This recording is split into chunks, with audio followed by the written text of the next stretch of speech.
Hello friends, नमस्कार। स्वागत है आप सभी का केमिस्ट्री जिंदाबाद चैनल में। और मैं एक बार फिर से आ चुका हूं आपके पास एनसीईआरटी पॉडकास्ट सीरीज में नया पॉडकास्ट लेकर के। आज के अपने पॉडकास्ट का टॉपिक है हेलो एल्केन्स। इसमें अपन हेलो एल्केन्स की मेथड ऑफ प्रिपरेशन और केमिकल रिएक्शंस को देखेंगे। इसको शुरू करने से पहले मैं आपको बता दूं, अगर आप चैनल पे नए हैं तो ऑलरेडी इस चैनल पे काफ़ी सारे पॉडकास्ट अवेलेबल हैं। हाइड्रोजन हो, एस ब्लॉक हो, पी ब्लॉक हो, चाहे 11th का या फिर 12th का, ऑर्गेनिक केमिस्ट्री की सारी नेम रिएक्शन को भी एक सिंगल पॉडकास्ट में अवेलेबल हैं। चाहे कोई भी आप नेम रिएक्शन की बात कर लो, वो सारी एक सिंगल पॉडकास्ट में अवेलेबल है। साथ ही साथ ब्लॉक केमिस्ट्री के भी काफ़ी सारे पॉडकास्ट अवेलेबल हैं और इसकी एक प्रॉपर प्लेलिस्ट बनी हुई है, तो इसको ढूंढने में आपको ज़्यादा प्रॉब्लम भी नहीं होगी। इस प्लेलिस्ट में आपके वो चैप्टर्स भी अवेलेबल हैं जो कि ऑर्गेनिक केमिस्ट्री में लास्ट में है, जैसे कि बायोमोलिक्यूल्स और पॉलीमर्स, और आप इन्हें छोड़ के चले जाते हैं और इनसे एक क्वेश्चन आना ही आना है। साथ ही साथ मैंने हाइड्रोकार्बन को भी करा दिया है, हालांकि प्लेलिस्ट में अभी अपडेट नहीं हुआ है, मैं अपडेट कर दूंगा। उसमें मैंने एलिफेटिक हाइड्रोकार्बन्स का अलग से पॉडकास्ट बनाया है और जो एरोमेटिक हाइड्रोकार्बन्स यानी कि बेंजीन और उसके डेरिवेटिव्स उसका अलग से बनाया है, तो आप उन सभी का भी मज़ा उठा सकते हैं और उससे ज़रूर रिवाइज करिएगा, क्योंकि ये पॉडकास्ट जो है वो बहुत ही हेल्पफुल टूल होता है। मैं आपको एक चीज़ बताना बहुत ज़रूरी समझूंगा, क्योंकि कई बच्चों ने कहा कि हमको पॉडकास्ट में कुछ समझ में नहीं आता। तो भाई, ये रिवीजन के लिए है। अगर आपने एनसीईआरटी एक बार पढ़ रखी है तो आप ये सुनोगे तो आपको काफ़ी अच्छा रिवीजन हो जाएगा, और अगर आपने एनसीईआरटी नहीं पढ़ी है तो मैं आपको बोलूँगा कि आप एक बार पॉडकास्ट सुनो, उसके बाद एनसीईआरटी का एक रीडिंग ज़रूर लो और फिर पॉडकास्ट सुन लो अगर आप, तो आपको सारी चीज़ें बहुत ही अच्छे से क्लियर हो जाएंगी। यहाँ पे मैं बिल्कुल शुद्ध हिंदी में आपको एक एक चीज़ एनसीईआरटी का line by line, word by word cover करता हूँ और आपको कथा के फॉर्म में सुनाता हूँ, जिससे आपको मेमोराइज करने में बिल्कुल ही प्रॉब्लम नहीं होगी। तो चलिए शुरू करते हैं आज का पॉडकास्ट, जिसका टॉपिक है हेलो एल्केन्स। याद रखना, ऑर्गेनिक फोड़ेंगे। तो चलिए सबसे पहले हेलो एल्केन्स की प्रिपरेशन देखते हैं कि कैसे बनाए जाते हैं हेलो एल्केन्स। और सबसे पहले अपन देखेंगे कि कैसे एल्कोहल्स के थ्रू अपन हेलो एल्केन्स को बनाते हैं। तो जो एल्कोहल का हाइड्रोक्सिल ग्रुप होता है वो हेलोजन के की मदद से अपन हेलोजन से रिप्लेस कर देते हैं, यानी कि अल्कोहल ग्रुप की जगह हेलोजन को लगा देते हैं। जब भी अपन इसकी रिएक्शन कराएंगे हेलोजन एसिड्स के साथ, फास्फोरस हैलाइड के साथ या फिर थायोनिल क्लोराइड के साथ। यहाँ पर इन तीनों में थायोनिल क्लोराइड को प्रेफर किया जाता है, क्योंकि इस रिएक्शन में एल्काइल हैलाइड तो बनता ही है, साथ ही साथ SO2 और HCl भी बनते हैं।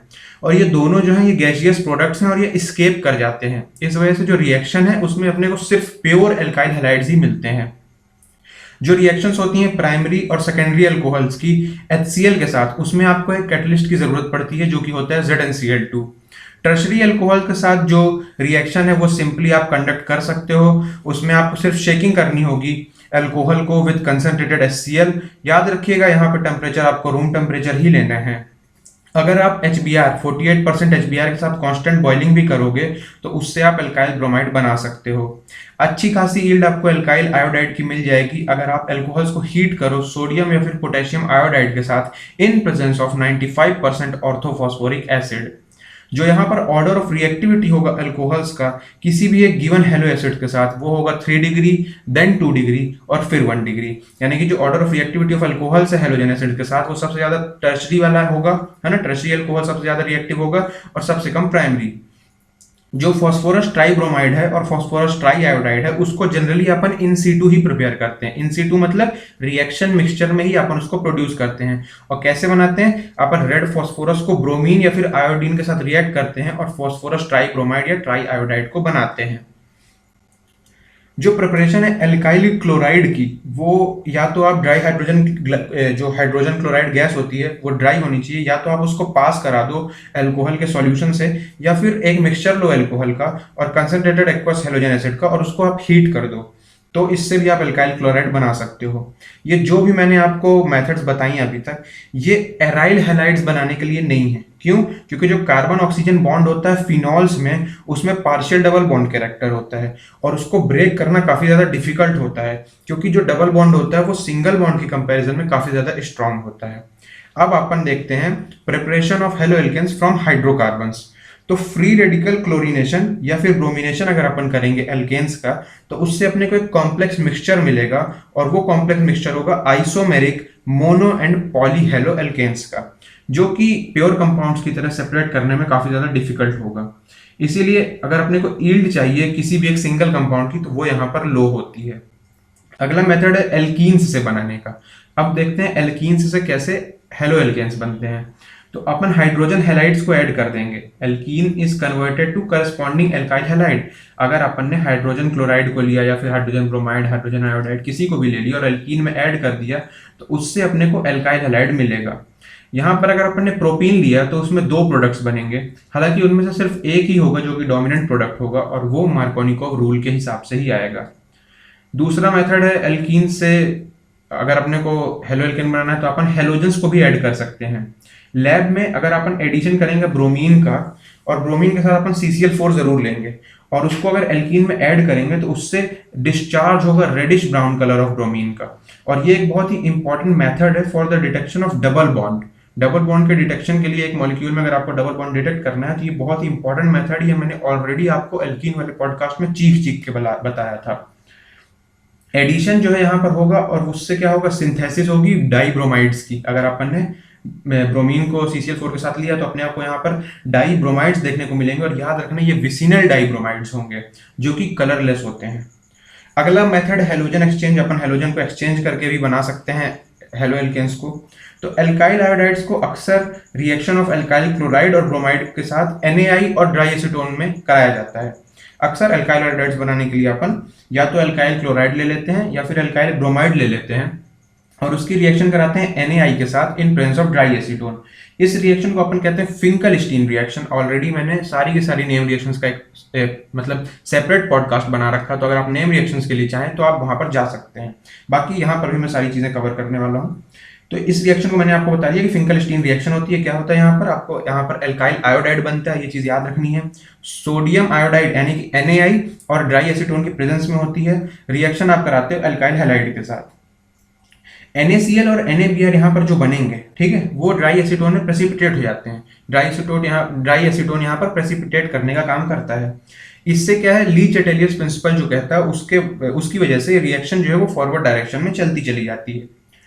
अगर आपको एल्काइल फ्लोराइड बनाना है, अभी अपन ने फिंकल-स्टीन में देखा एल्काइल आयोडाइड बनाना, अब अपन देखते हैं एल्काइल फ्लोराइड को कैसे बना सकते हैं अपन। तो अगर अपने को एल्काइल फ्लोराइड बनाना है तो उसके लिए बेस्ट मेथड है आप किसी भी एल्काइल क्लोराइड को या फिर ब्रोमाइड को हीट कर दो। और किसकी प्रेजेंस में आपको हीट करना है, आपको मेटेलिक फ्लोराइड की प्रेजेंस में हीट करना है। मेटेलिक फ्लोराइड में आप AgF ले सकते हो, सिल्वर फ्लोराइड, या फिर मर्क्यूरिक फ्लोराइड ले सकते हो, G2F2, COF2 या फिर SbF3 भी आप यूज कर सकते हो। इस रिएक्शन को कहते हैं स्वार्ट्स रिएक्शन। तो इस तरीके से अपने जो मेथड ऑफ प्रिपरेशन है वो तो खत्म हो गया है। अब अपन चलते हैं केमिकल रिएक्शन में, जो कि काफी इंपॉर्टेंट पार्ट है। तो जो हेलो एल्केन्स की रिएक्शन है उसको अपन 3 कैटेगरीज में डिवाइड करते हैं। पहला है न्यूक्लियोफिलिक सब्स्टिट्यूशन रिएक्शन, दूसरा है एलिमिनेशन रिएक्शन और तीसरा है रिएक्शन विद मेटल्स। तो सबसे पहले देखते हैं न्यूक्लियोफिलिक सब्स्टिट्यूशन रिएक्शन, जिसको अपन SN रिएक्शन कहते हैं, और फिर इसको SN1 और SN2 में डिवाइड करके देखेंगे। तो मैंने जो आपको क्लास 11th का पॉडकास्ट बताया था यानी कि हाइड्रोकार्बन्स का, उसमें बताया था कि न्यूक्लियोफाइल्स जो है वो इलेक्ट्रॉन रिच स्पीशीज होती हैं। न्यूक्लियो और फाइल, न्यूक्लियो यानी न्यूक्लियस और फाइल यानी लविंग। तो पॉजिटिव लविंग क्या होगा, जिसके पास नेगेटिव चार्ज ज्यादा होगा, और इलेक्ट्रॉन जो है वो नेगेटिवली चार्ज होते हैं। तो न्यूक्लियोफाइल्स जो है वो इलेक्ट्रॉन रिच स्पीशीज होते हैं, इसलिए ये अटैक करते हैं उस पार्ट में, कोई भी सबस्ट्रेट मॉलिक्यूल है उसके उस पार्ट में ये जाकर के अटैक करते हैं जहां पर इलेक्ट्रॉन की कमी हो, यानी कि इलेक्ट्रॉन डेफिशिएंट पार्ट होगा। एक ऐसी रिएक्शन जिसमें न्यूक्लियोफाइल रिप्लेस कर दे ऑलरेडी एग्जिस्टिंग न्यूक्लियोफाइल को, तो उसे कहेंगे न्यूक्लियोफिलिक सब्स्टिट्यूशन रिएक्शन। अगर आप क्रिकेट देखते होंगे तो आप जानते होंगे कि एक फील्डर अगर बाहर जाता है तो उसकी जगह कोई दूसरा आता है, उसको अपन कहते हैं सब्स्टिट्यूट। तो यहाँ पर क्या है, एक न्यूक्लियोफाइल दूसरे न्यूक्लियोफाइल को सब्स्टिट्यूट कर रहा है, इसीलिए इसको न्यूक्लियोफिलिक सब्स्टिट्यूशन रिएक्शन कहा जाता है। यहाँ पर जो सबस्ट्रेट होगा यानी कि रिएक्टेंट वो हेलो एल्केन्स होगा। इस प्रकार की रिएक्शन में एक न्यूक्लियोफाइल जो है वो रिएक्ट करता है हेलो एल्केन्स के साथ, जिसमें पार्शियल पॉजिटिव चार्ज होगा, है ना, कार्बन एटम में, और नेगेटिव पार्शियल नेगेटिव चार्ज होगा हेलोजन एटम में, क्योंकि यहाँ पर क्या है, पोलराइजेशन हो जाता है। सब्स्टिट्यूशन रिएक्शन जो है वो होती है यहाँ पर, हेलोजन एटम जो है जिसको अपन लीविंग ग्रुप कहते हैं वो वहां से निकल लेता है, और किस फॉर्म में निकलता है, हैलाइड आयन के फॉर्म में निकलता है। चूंकि जो सब्स्टिट्यूशन रिएक्शन है वो न्यूक्लियोफाइल की वजह से शुरू की गई थी, इसलिए इसको न्यूक्लियोफिलिक सब्स्टिट्यूशन रिएक्शन कहते हैं। यहाँ पर जो हेलोजन निकलता है वो बॉन्डेड किससे होता है, वो sp3 हाइब्रिडाइज्ड कार्बन से बॉन्डेड होना चाहिए, यानी कि सारे के सारे सिंगल बॉन्ड ही होने चाहिए, वही sp3 हाइब्रिडाइज्ड कार्बन होगा। अब जो कुछ ग्रुप्स की बातें कर लेते हैं, पर्टिकुलरली कुछ ग्रुप्स की। तो जो साइनाइड्स होते हैं और नाइट्राइड्स होते हैं उसमें 2 न्यूक्लियोफिलिक सेंटर्स होते हैं, है ना, और जिन भी कंपाउंड्स में या फिर जिन भी ग्रुप्स में 2 न्यूक्लियोफिलिक सेंटर हों उन्हें कहेंगे अपन एम्बिडेंट न्यूक्लियोफाइल्स। क्योंकि एक्चुअली होता क्या है, साइनाइड ग्रुप जो है वो हाइब्रिड होता है और वो दो कॉन्ट्रीब्यूटिंग स्ट्रक्चर्स का हाइब्रिड होता है, इसलिए वो न्यूक्लियोफाइल की तरह दो तरीके से एक्ट कर सकता है ना। या तो वो लिंकिंग कर सकता है कार्बन एटम के थ्रू सीएन में, या तो वो कार्बन एटम के थ्रू लिंकिंग करेगा जिससे बनेगा आपका एल्काइल साइनाइड्स। अगर कार्बन के थ्रू लिंक करेगा तो एल्काइल साइनाइड्स बनेंगे, और अगर नाइट्रोजन एटम के थ्रू लिंकिंग करेगा तो आइसोसाइनाइड्स बनेंगे। सिमिलरली जो नाइट्राइट आयन है वो भी रिप्रेजेंट करता है एम्बिडेंट न्यूक्लियोफाइल को। इसमें भी दो डिफरेंट पॉइंट्स होते हैं लिंकेजेस के, या तो ऑक्सीजन के थ्रू हो सकता है या फिर नाइट्रोजन के थ्रू। अगर ऑक्सीजन के थ्रू हुआ तो उसमें एल्काइल नाइट्राइट्स बनेंगे, लेकिन अगर नाइट्रोजन के थ्रू हुआ तो उसमें नाइट्रो अल्केन्स बनेंगे। अब थोड़ा सा मैकेनिज्म की बात करेंगे और SN1 SN2 रिएक्शन को देखेंगे। तो ये जो रिएक्शंस हैं ये दो मैकेनिज्म को फॉलो करती हैं, और इसको अपन दो डिफरेंट मैकेनिज्म्स के थ्रू देखते हैं। तो सबसे पहले अपन SN2 रिएक्शन को देखते हैं। फॉर एग्जाम्पल SN2 रिएक्शन में अगर मैं एग्जाम्पल के लिए लेता हूँ, आपने CH3Cl को लिया है और हाइड्रोक्साइड आयन है, ठीक है। उसकी जब रिएक्शन होगी तो आपको मीथेनॉल देखने को मिलेगा, और क्लोराइड आयन जो है वो अपना लीविंग ग्रुप होगा और वो सेकंड ऑर्डर काइनेटिक्स को फॉलो करते हुए निकल लेगा। सेकंड ऑर्डर काइनेटिक्स मैंने क्यों कहा, क्योंकि यहाँ पर जो रेट है वो दोनों के ही कंसेंट्रेशन पर डिपेंड करता है, यानी कि दोनों ही रिएक्टेंट्स के कंसेंट्रेशन पर डिपेंड करेगा। आपका CH3Cl के कंसेंट्रेशन पे भी और आपके हाइड्रोक्साइड आयन के कंसेंट्रेशन पर भी डिपेंड करेगा। अब जो यहाँ पर इनकमिंग न्यूक्लियोफाइल है वो क्या करेगा, एल्काइल हैलाइड के साथ इंटरेक्ट करेगा, और उससे होगा क्या, कार्बन और हेलोजन का जो बॉन्ड होगा उसमें फूट डालने की कोशिश करेगा। ये बॉन्ड जैसे ही ब्रेक हो जाएगा तो वो अपना नया बॉन्ड बनाने लगेगा, और कार्बन और अटैकिंग न्यूक्लियोफाइल के बीच में जो ये नया बॉन्ड बनेगा तो उससे क्या होगा, एक बॉन्ड स्ट्रांग होता जाएगा और दूसरा बॉन्ड वीक होता जाएगा। यहाँ पर जो बॉन्ड बनेगा C और O के बीच में, अभी अपन ने OH ग्रुप को लिया है, तो यहाँ पर जो C और O के बीच में बॉन्ड बनेगा वो बहुत ही स्ट्रांग बॉन्ड होता जाएगा समय बीतने के साथ साथ। इन दो प्रोसेसेस को, मतलब क्लोरीन का निकलना है ना, हेलोजन का निकलना और OH का यानी कि ऑक्सीजन का जुड़ना, ये एक साथ होते हैं, यानी कि साइमल्टेनियसली होते हैं, और ये सिंगल स्टेप में होते हैं, यानी कि कोई भी इंटरमीडिएट का फॉर्मेशन नहीं होता है। जैसे ही रिएक्शन प्रोग्रेस करती जाती है, बॉन्ड जो है इनकमिंग न्यूक्लियोफाइल के साथ इनकमिंग न्यूक्लियोफाइल का और कार्बन का वो बनना शुरू होता है, और कार्बन एटम और लीविंग ग्रुप के बीच का जो बॉन्ड है वो कमजोर होता चला जाता है। जैसे ही ये होता है तो तीन कार्बन हाइड्रोजन जो बॉन्ड हैं वो दूसरी तरफ भागने लगते हैं, क्योंकि अटैकिंग न्यूक्लियोफाइल से उनको डर लगता है कि कहीं ये हमको भी ना हटा दे, तो वो दूर भागने लगते हैं। और जो ट्रांजिशन स्टेट होती है, एक बीच में अपनी ट्रांजिशन स्टेट बनती है, याद रखिएगा कोई इंटरमीडिएट नहीं बनता, लेकिन ट्रांजिशन स्टेट जरूर बनती है। तो उस ट्रांजिशन स्टेट में क्या होता है, सारे के सारे जो CH बॉन्ड होते हैं, 3 CH बॉन्ड होंगे, वो सेम प्लेन में होते हैं, और जो अटैकिंग और लीविंग न्यूक्लियोफाइल्स होंगे वो पार्शियली अटैच्ड होंगे कार्बन से, है ना, पार्शियली अटैच्ड होंगे। जैसे ही अटैकिंग न्यूक्लियोफाइल पास आता जाएगा, कार्बन हाइड्रोजन बॉन्ड जो है वो दूर होते चले जाएंगे और सेम डायरेक्शन में होंगे, जब तक अटैकिंग न्यूक्लियोफाइल अटैच ना हो जाए कार्बन से और लिविंग ग्रुप निकल ना जाए कार्बन से। तो एज ए रिजल्ट होता क्या है, रिजल्ट ये होता है कि जो कन्फिगुरेशन है वो इन्वर्ट हो जाता है ना। कन्फिगुरेशन क्या होता है, जो भी आपका स्पेस में अरेंजमेंट होता है फंक्शनल ग्रुप्स का, है ना, कार्बन के अराउंड, उसको अपन कहते हैं कन्फिगुरेशन। तो यहाँ पर जस्ट उल्टा हो जाता है, इन्वर्जन हो जाता है और कन्फिगुरेशन इन्वर्टेड हो जाता है। कॉन्फ़िगरेशन जो है कार्बन का वो कुछ उसी तरीके से पलट जाता है, जैसे आपने ध्यान दिया होगा, कभी आप बारिश में जाते हो और तेज हवा चलती रहती है तो आपकी छतरी जो है वो अपसाइड डाउन हो जाती है, मतलब पहले नीचे की ओर रहती है और फिर वो ऊपर कटोरा फॉर्म में बन जाती है ना। तो पूरा का पूरा पानी आपकी छतरी में भर जाता है। तो यहाँ पर भी कुछ इसी तरीके से इन्वर्जन देखने को मिलता है।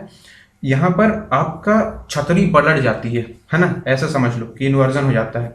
तो इसी प्रोसेस को अपन कहते हैं inversion of configuration. Very important point, इसको कहते हैं अपन इन्वर्जन ऑफ कॉन्फ़िगरेशन। और जो ट्रांजिशन स्टेट होती है उसमें कार्बन एटम ने इतिहास रच दिया है। क्यों? क्योंकि कार्बन एटम जो है वो साइमल्टेनियसली बॉन्डेड होता है इनकमिंग न्यूक्लियोफाइल के साथ, आउटगोइंग लिविंग ग्रुप के साथ, और इस तरीके का जो स्ट्रक्चर है वो अनस्टेबल होता है, क्योंकि कार्बन की वैलेंसी सिर्फ 4 होती है, लेकिन उसने यहाँ पर इतिहास रच दिया और 5 वैलेंसी कर ली, तो ये अनस्टेबल हो जाता है और इसको अपन आइसोलेट नहीं कर सकते। इसलिए ट्रांजिशन स्टेट में कार्बन जो है वो 5 एटम्स के साथ साइमल्टेनियसली बॉन्ड रहता है। ये हिस्ट्री मेकिंग पॉइंट हो जाता है कार्बन के लिए। चूंकि इस रिएक्शन में क्या होता है, न्यूक्लियोफाइल की जरूरत पड़ती है कि वो न्यूक्लियोफाइल आए और कार्बन एटम के पास आकर के अटैक करे, उस कार्बन एटम के पास आकर अटैक करे जिसके पास लिविंग ग्रुप है। तो अगर बल्कि सब्स्टिट्यूएंट प्रेजेंट हुआ, कार्बन एटम के पास अगर बल्कि सब्स्टिट्यूएंट प्रेजेंट हुआ, तो उसका एक ड्रामेटिक इनहिबिटिंग इफेक्ट देखने को मिलेगा। हाइड्रोजन तो क्या है, छोटे छोटे बच्चे से हैं, वो भाग जाते हैं। लेकिन अगर कोई बल्कि सब्स्टिट्यूएंट हुआ तो वो क्या करेगा, इनहिबिट करेगा इस इफेक्ट को और काफी ज्यादा ड्रामा क्रिएट करेगा। सिंपल एल्काइल हैलाइड्स की अगर बात करें तो मिथाइल हैलाइड्स जो है वो मोस्ट रैपिडली रिएक्ट करते हैं SN2 रिएक्शन में। क्यों? क्योंकि सिंपल मिथाइल हैलाइड्स में क्या होगा, छोटे छोटे हाइड्रोजन होंगे, वो कुछ अपोज नहीं करेंगे, बड़े ही प्यार से सारी चीजें हो जाएंगी, क्योंकि वहां पर सिर्फ 3 स्मॉल हाइड्रोजन एटम्स थे। लेकिन मान लीजिए टर्शरी हैलाइड आ गया तो वहां पर क्या होगा, रिएक्शन जो है वो लीस्ट रिएक्टिव हो जाएगी, क्योंकि बल्कि ग्रुप्स जो हैं वो आने नहीं देंगे, न्यूक्लियोफाइल को आने से रोकेंगे। हालांकि रोक नहीं पाएंगे लेकिन रोकने की कोशिश करेंगे। तो जो ऑर्डर ऑफ रिएक्टिविटी होगी वो क्या होगी, प्राइमरी हैलाइड में सबसे ज्यादा, सेकेंडरी में उसके बाद और टर्शरी में सबसे कम हो जाएगी। ठीक है, अब अपन देखते हैं SN1 रिएक्शन को, substitution nucleophilic unimolecular reaction. SN1 reaction जो है वो जनरली कैरी आउट की जाती है पोलर प्रोटिक सॉल्वेंट्स में, है ना। पोलर प्रोटिक सॉल्वेंट, याद रखो इसमें 3 शब्द हैं। पोलर यानी कि उसमें पोलैरिटी होनी चाहिए, प्रोटिक मतलब प्रोटॉन भी देने वाला, उसमें प्रोटॉन भी, और सॉल्वेंट मतलब सॉल्वेंट। जैसे कि इसका एग्जांपल हो गया water, alcohol, acetic acid etcetera.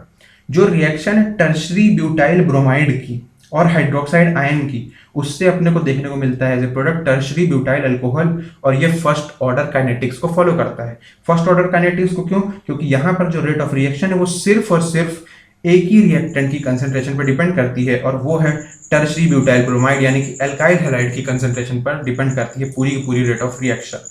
ये 2 स्टेप्स में होती है। ठीक है, पहले स्टेप में क्या होता है, जो भी कार्बन और ब्रोमीन का बॉन्ड होता है वो पोलराइज होता है। ठीक है, पोलराइज होता है तो उसमें धीरे धीरे क्लीवेज होता जाता है, और इस वजह से एक कार्बोकेटायन बनता है और एक ब्रोमाइड आयन बनता है।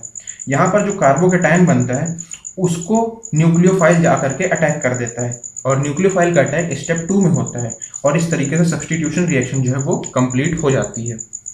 यहाँ पर जो स्टेप 1 होती है वो स्लोवेस्ट होती है और रिवर्सिबल होती है। स्लोवेस्ट और रिवर्सिबल होती है, याद रखना। जो भी स्टेप ऑर्गेनिक केमिस्ट्री में स्लोवेस्ट होती है, फिर पूरे केमिस्ट्री में जो भी स्लोवेस्ट होती है वही रेट डिटरमाइनिंग स्टेप होती है। तो याद रखना कि कार्बोकेटायन बनने का जो जहाँ पे सबसे ज्यादा स्टेबल कार्बोकेटायन होगा वही सबसे ज्यादा रिएक्टिव होगा। तो जो ये स्लोवेस्ट स्टेप है, रिवर्सिबल स्टेप है, स्टेप 1, इसमें कार्बन और ब्रोमीन का बॉन्ड ब्रेक होता है, जिसकी वजह से एनर्जी ऑब्टेन होती है सॉल्वेशन के थ्रू। यहाँ पर अगर अपने को बॉन्ड ब्रेक करना है तो एनर्जी भी तो चाहिए होगी, तो जो एनर्जी यहाँ पर ऑब्टेन होती है वो हैलाइड आयन के सॉल्वेशन से अपने को मिलती है, और प्रोटॉन जो होता है प्रोटिक सॉल्वेंट का उसकी मदद से भी मिलती है। क्योंकि जो रेट ऑफ रिएक्शन है वो स्लोवेस्ट स्टेप पे डिपेंड करता है, तो जो रेट ऑफ रिएक्शन यहाँ पर हुआ वो सिर्फ और सिर्फ एल्काइल हैलाइड के कंसंट्रेशन पर डिपेंड करेगा, ना कि हाइड्रोक्साइड आयन के कंसंट्रेशन पे। साथ ही साथ अगर आगे देखें अपन तो जितनी ज़्यादा स्टेबिलिटी होगी कार्बोकेटायन की उतनी ही आसानी से एल्काइल हैलाइड बनेगा, ईज ऑफ फॉर्मेशन जो है वो होगी और फास्टर होगी। अगर आप एल्काइल हैलाइड्स का केस लो तो 3 डिग्री एल्काइल हैलाइड्स जो हैं वो SN1 रिएक्शन को सबसे तेजी से करेंगे, बहुत तेजी से करेंगे, और जो 1 डिग्री होंगे वो सबसे धीरे से करेंगे। यानी कि जो एल्काइल हैलाइड्स का ऑर्डर ऑफ रिएक्टिविटी होता है वो SN1 रिएक्शन में और SN2 रिएक्शन में जस्ट उल्टा होता है ना, जस्ट उल्टा होता है। कुछ इसी कारणों की वजह से जो एलाइलिक और बेंजाइलिक हैलाइड्स होते हैं वो हाई रिएक्टिविटी दिखाते हैं SN1 रिएक्शन की तरफ, और यहाँ पर जो कार्बोकेटायन बनता है वो रिजोनेंस के थ्रू स्टेबलाइज हो जाता है। एक किसी भी आप एल्काइल ग्रुप की बात कर लो, अगर कोई भी एक आपको एल्काइल ग्रुप गिवन है तो जो रिएक्टिविटी होगी हैलाइड की यानी कि RX की वो सेम ऑर्डर फॉलो करेगी, और ये दोनों ही मैकेनिज्म में सेम ऑर्डर होगा। जो RI होगा वो सबसे ज़्यादा रिएक्टिव होगा, जो RF होगा वो सबसे कम, क्योंकि RI में बॉन्ड लेंथ जो है बड़ी होगी और उसको तोड़ना आसान रहेगा, लेकिन RF में वो बहुत कम रहेगी और उसको तोड़ना उतना आसान नहीं होगा। अब कुछ स्टीरियोकेमिकल एस्पेक्ट्स के बारे में देखते हैं जो कि न्यूक्लियोफिलिक सब्स्टिट्यूशन रिएक्शन में होती हैं। अपने को कुछ बेसिक प्रिंसिपल्स और नोटेशंस के बारे में पता होना चाहिए इनको समझने के लिए, जैसे कि ऑप्टिकल एक्टिविटी हो गई, रिटेंशन हो गया, इन्वर्जन हो गया, रेसमिजेशन हो गया और कायरलिटी हो गई। तो सबसे पहले मैं आपको ऑप्टिकल एक्टिविटी के बारे में बताता हूँ। इसमें भी सबसे पहले अपन देखेंगे कि निकोल प्रिज्म क्या होता है। तो एक ऐसा प्रिज्म था जिसने प्लेन पोलराइज्ड लाइट को प्रोड्यूस किया था, और एक साइंटिस्ट जिसने ये एक्सपेरिमेंट किया था उसका नाम था विलियम निकोल, तो उसका नाम पड़ गया निकोल प्रिज्म। उसमें होता क्या है, जो ये PPL होती है, मैं प्लेन पोलराइज्ड लाइट को PPL से डिनोट करूंगा, ठीक है, तो आप समझ लेना। यहाँ पर जो PPL है वो प्रोड्यूस कैसे होती है, जैसे ही अपन निकोल प्रिज्म से ऑर्डिनरी लाइट को पास करते हैं तो जो लाइट निकलती है वो PPL होती है, ठीक है। तो जो यहाँ पर प्लेन होता है PPL का यानी कि प्लेन पोलराइज्ड लाइट का, वो रोटेट हो जाता है जब भी अपन उसको पास करते हैं कुछ कंपाउंड्स के सॉल्यूशन से। इस तरीके के कंपाउंड्स को अपन कहते हैं कि ये ऑप्टिकली एक्टिव कंपाउंड्स हैं, है ना। वो एंगल जिससे ये रोटेट होते हैं, वो एंगल जिससे ये प्लेन पोलराइज लाइट रोटेट होती है, उसको अपन एक इंस्ट्रूमेंट से नाप भी सकते हैं और उसको कहते हैं पोलैरीमीटर। अगर कंपाउंड रोटेट करता है पीपीएल के प्लेन को राइट डायरेक्शन में यानी कि क्लॉकवाइज डायरेक्शन में, तो उसको अपन कहेंगे कि ये डेक्स्ट्रो रोटेटरी है, और या फिर डी फॉर्म कह सकते हैं। और वो उसको अपन इंडिकेट कैसे करेंगे, डिग्री ऑफ रोटेशन के सामने अपन पॉजिटिव साइन लगा देंगे। अगर लाइट रोटेट होती है लेफ्ट डायरेक्शन में यानी कि एंटी क्लॉकवाइज डायरेक्शन में, तो कंपाउंड को अपन कहेंगे कि ये लीवो रोटेटरी है या फिर एल फॉर्म है, और इसके डिग्री ऑफ रोटेशन के सामने अपन नेगेटिव साइन लगा देंगे। ये जो प्लस और माइनस आइसोमर्स होते हैं एक कंपाउंड के, इसी को अपन कहते हैं ऑप्टिकल आइसोमर्स, और जो फेनोमेना है इसको अपन कहते हैं ऑप्टिकल आइसोमेरिज्म। अब देखते हैं मॉलिक्यूलर एसिमेट्री, कायरलिटी और इनेंशियोमर्स को। लुइस पास्चर ने कुछ ऑब्जर्वेशंस किए थे और उन्होंने ये बताया कि जो कुछ कंपाउंड्स के क्रिस्टल्स होते हैं वो मिरर इमेजेस बनाते हैं, है ना, मिरर इमेजेस बनाते हैं।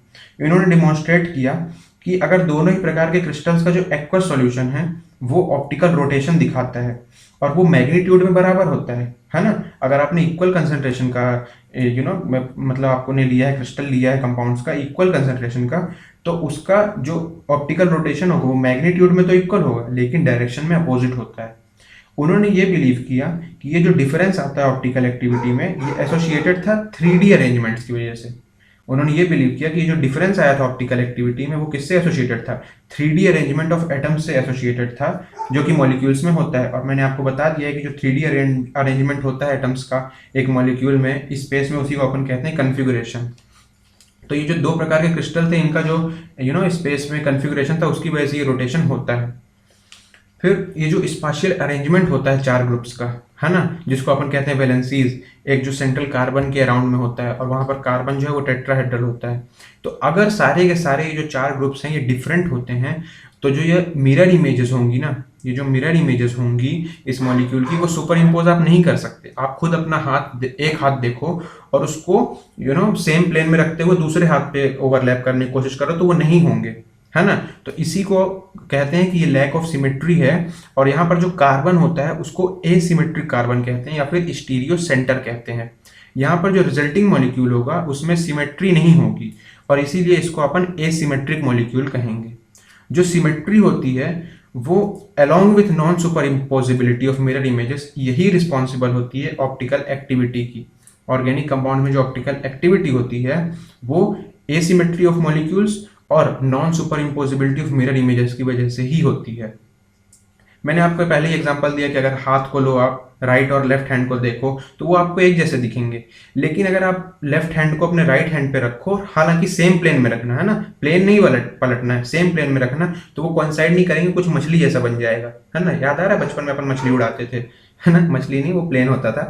तो जो ऑब्जेक्ट्स यहाँ पर नॉन सुपर इम्पोजिबल होते हैं अपनी मिरर इमेजेस में, जैसे कि अपने हाथ की हथेलियां हो गई, तो इसको अपन कहेंगे कि ये कायरल है और इसी प्रॉपर्टी को अपन कहते हैं कायरलिटी।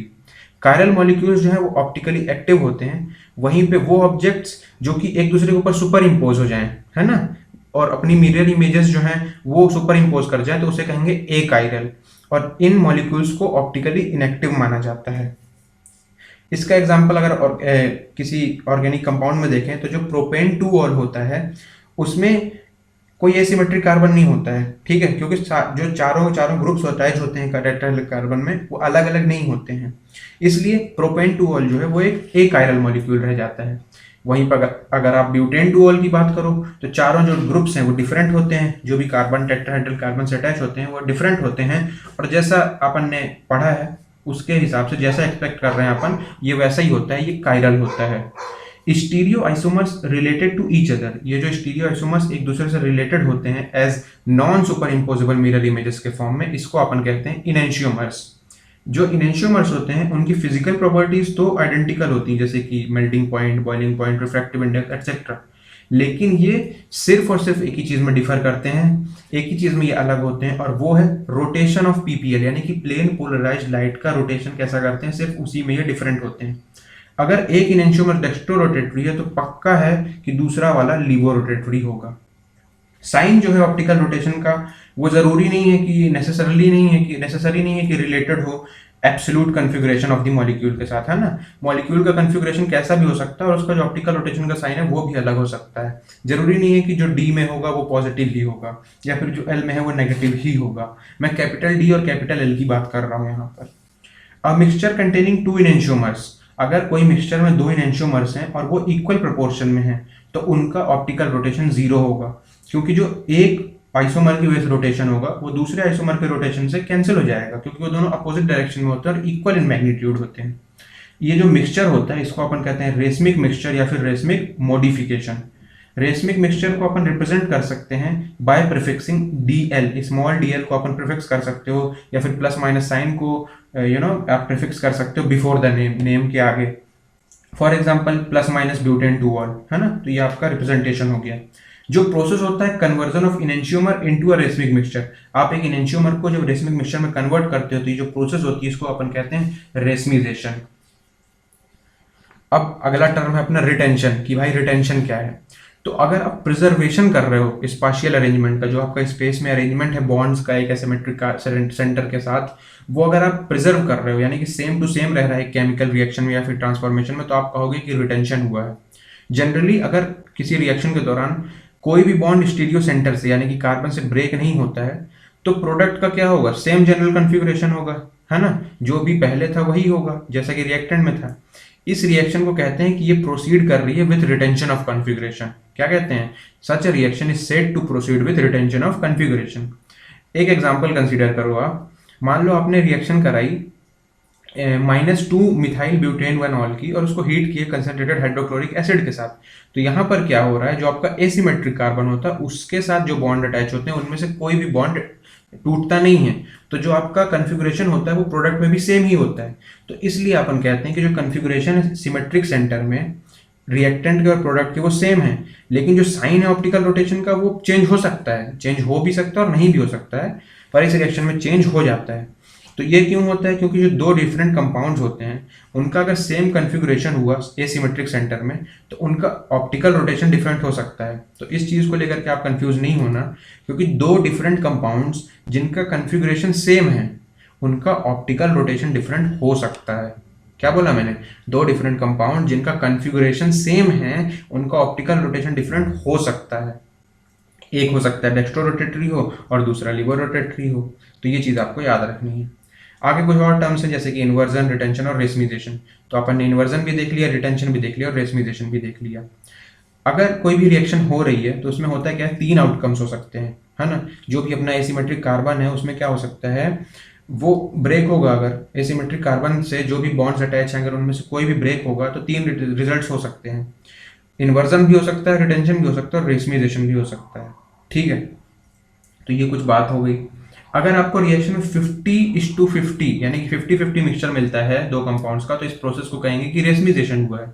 और यहाँ पर जो प्रोडक्ट होगा वो ऑप्टिकली इनएक्टिव होगा, क्योंकि एक आइसोमर जो है वो रोटेट करेगा पीपीएल को राइट डायरेक्शन में, तो दूसरा जो है वो लेफ्ट डायरेक्शन में कर देगा। ठीक है, अब इस तरीके से अपन ने SN1 और SN2 रिएक्शंस को काफ़ी हद तक समझ लिया है। अब थोड़ा सा और बचा है इसके बारे में, तो वो भी देखते हैं। अगर आप ऑप्टिकली एक्टिव एल्काइल हैलाइड्स का केस लो तो जहाँ पर प्रोडक्ट बनता है SN2 मैकेनिज्म से, उसमें इन्वर्जन ऑफ कन्फिगरेशन होता है। मैंने आपको पहले ही बताया, फिर से रिमाइंड करा रहा हूँ कि SN2 मैकेनिज्म में इन्वर्टेड कन्फिगरेशन होता है एज कंपेयर टू रिएक्टेंट। ये क्यों होता है, क्योंकि जो न्यूक्लियोफाइल है वो अपने आप को अटैच करता है अपोजिट साइड में, जहाँ से हेलोजन निकलता है उसके अपोजिट साइड में आज करके अटैच होता है। ठीक है, तो इस तरीके से यहाँ पर इन्वर्जन देखने को मिलता है। इसलिए जो SN2 रिएक्शंस हैं ऑप्टिकली एक्टिव हैलाइड्स की, वो इन्वर्जन ऑफ कन्फिगरेशन के थ्रू आगे बढ़ती हैं। अगर आप ऑप्टिकली एक्टिव एल्काइल हैलाइड्स की ही बात करो और रिएक्शन SN1 ले लो तो वहाँ पर रेसमिजेशन होता है। आपका बहुत इंपॉर्टेंट पॉइंट है, SN1 रिएक्शंस अकम्पनीड बाय रेसमिजेशन। ठीक है, क्यों होता है ये इसलिए होता है क्योंकि जो कार्बोकैटायन फॉर्म होता है स्लो स्टेप में वो sp2 हाइब्रिडाइज्ड होता है, और जो sp2 हाइब्रिडाइज्ड होता है वो प्लेनर होता है, यानी कि एक आयरन होता है। तो जो अटैक होता है न्यूक्लियोफाइल का वो किसी भी साइड से हो सकता है, राइट से भी हो सकता है और लेफ्ट से भी हो सकता है। कार्बोकैटायन का जो प्लेन है उसके किसी भी साइड से हो सकता है और उससे एक मिक्सचर ऑफ प्रोडक्ट बन जाता है ना। तो उनका कन्फिगरेशन जो है वो एक का कन्फिगरेशन क्या होगा, रिएक्टेंट के साथ सेम होगा और दूसरे का क्या होगा, अपोजिट कन्फिगरेशन होगा। तो इस वजह से यहाँ पर रेसमिजेशन होता है। तो यहाँ पर अपन ने सब्स्टिट्यूशन रिएक्शन को खत्म कर लिया है। अब अपन देखते हैं एलिमिनेशन रिएक्शंस को। तो जब भी एक हेलो एल्केन बीटा हाइड्रोजन के साथ, अगर कोई हेलो एल्केन है उसमें बीटा हाइड्रोजन क्या है मैंने आपको ऑलरेडी पिछले पॉडकास्ट में बता दिया था, फिर से बता देता हूँ। किसी भी कार्बन में अगर हेलोजन अटैच है तो उसके पड़ोस वाला जो हाइड्रोजन कार्बन होगा, किसी भी कार्बन में जहां पर हेलोजन अटैच है उसके पड़ोस वाला कार्बन बीटा कार्बन होगा और उसमें प्रेजेंट जो हाइड्रोजन है वो बीटा हाइड्रोजन होगा। ठीक है, तो अगर आपने कोई हेलो एल्केन लिया उसमें बीटा हाइड्रोजन एटम प्रेजेंट है और उसको आपने alcoholic solution of potassium hydroxide के साथ हीट कर दिया, ठीक है, हीट कर दिया आपने, तो आपको एलिमिनेशन देखने को मिलेगा। यहाँ से एक हाइड्रोजन एटम निकलेगा जो कि बीटा कार्बन का होगा और हेलोजन एटम होगा जो कि अल्फा कार्बन का होगा। ठीक है, तो यहाँ पर आपका डिहाइड्रो हेलोजिनेशन हो जाएगा और आपको मिलेगी क्या, एल्कीन मिलेगी। ये होती है एलिमिनेशन रिएक्शन। तो रिजल्ट क्या होगा, यहाँ पर एल्कीन बनी प्रोडक्ट। अब चूंकि जो बीटा हाइड्रोजन यहाँ पर इन्वॉल्व था इसलिए इसको कहते हैं बीटा एलिमिनेशन रिएक्शन। अगर possibility of formation of more than one alkene का, यानी कि एक से ज्यादा एल्कीन अगर बन सकती है, क्योंकि अगर एक से ज्यादा बीटा हाइड्रोजन एटम्स होंगे तो एक से ज्यादा एल्कीन बनेगी। यूजुअली उसमें से एक ही एल्कीन होती है जो कि मेजर प्रोडक्ट होती है। तो इसके बारे में एक रशियन केमिस्ट थे अलेक्जेंडर जेटसेव, जिनका अपन ने नाम तहस नहस करके सेठ जेफ कर लिया है। तो उन्होंने एक रूल बनाया था कि जब भी कोई डीहाइड्रोहेलोजिनेशन रिएक्शन होगी तो उसमें प्रिफर्ड प्रोडक्ट वही होगा जिसमें greater number of alkyl groups attach होंगे डबली बॉन्डेड कार्बन एटम्स के साथ। डबली बॉन्डेड कार्बन एटम्स के साथ जिसमें भी ज्यादा number of alkyl groups attach होंगे वही प्रिफर्ड प्रोडक्ट होगा। ठीक है, अब बात आती है रिएक्शन विद मेटल्स की। उसके पहले देख लेते हैं कि एलिमिनेशन वर्सेस सब्स्टिट्यूशन क्या होता है, यानी कि एलिमिनेशन होगा या फिर सब्स्टिट्यूशन होगा वो कैसे डिसाइड होता है। तो एक केमिकल रिएक्शन जो है वो कैसे होती है, कंपटीशन के थ्रू होती है। यहाँ पर रेस होती है और रेस वही जीतता है जो सबसे तेज दौड़ेगा, है ना। एक एल्काइल हैलाइड जिसमें बीटा हाइड्रोजन एटम होगा, जब वो रिएक्ट करेगा बेस के साथ या फिर न्यूक्लियोफाइल के साथ, तो उसके पास दो रूट होते हैं, दो तरीके से वो रिएक्शन कर सकता है, या तो वो सब्स्टिट्यूशन करेगा या तो फिर वो एलिमिनेशन करेगा। कौन सा रूट एल्काइल हैलाइड फॉलो करेगा ये डिपेंड करता है नेचर ऑफ एल्काइल हैलाइड्स में, strength and size of base पे और न्यूक्लियोफाइल पे। यहाँ पर जो बल्कियर न्यूक्लियोफाइल होगा वो क्या प्रेफर करेगा, वो बेस की तरह काम करना प्रेफर करेगा और वो एक्सट्रैक्ट करेगा एक प्रोटॉन को निकालेगा चुपचाप और टेट्रावेलेंट कार्बन के पास जाएगा ही नहीं, एक प्रोटॉन को निकालेगा क्योंकि स्टेरिक रीजंस होते हैं तो उस वजह से निकालेगा और निकल लेगा। लेकिन अगर प्राइमरी एल्काइल हैलाइड हुआ तो वो क्या करेगा, SN2 रिएक्शन को प्रेफर करेगा। जो सेकेंडरी हैलाइड है वो SN2 भी कर सकता है या फिर एलिमिनेशन कर सकता है, डिपेंड करता है कि न्यूक्लियोफाइल और बेस की स्ट्रेंथ कैसी है। और जो टर्शरी हैलाइड है वो या तो SN1 रिएक्शन करेगा या फिर एलिमिनेशन रिएक्शन करेगा, डिपेंड करता है कि कार्बोकेटाइन की स्टेबिलिटी कितनी है और मोर सब्स्टिट्यूटेड एल्कीन कौन सी है। अपना लास्ट टॉपिक आ चुका है इस पॉडकास्ट का, वो है रिएक्शन ऑफ एल्काइल हैलाइड यानी कि हेलो एल्केन्स विद मेटल्स।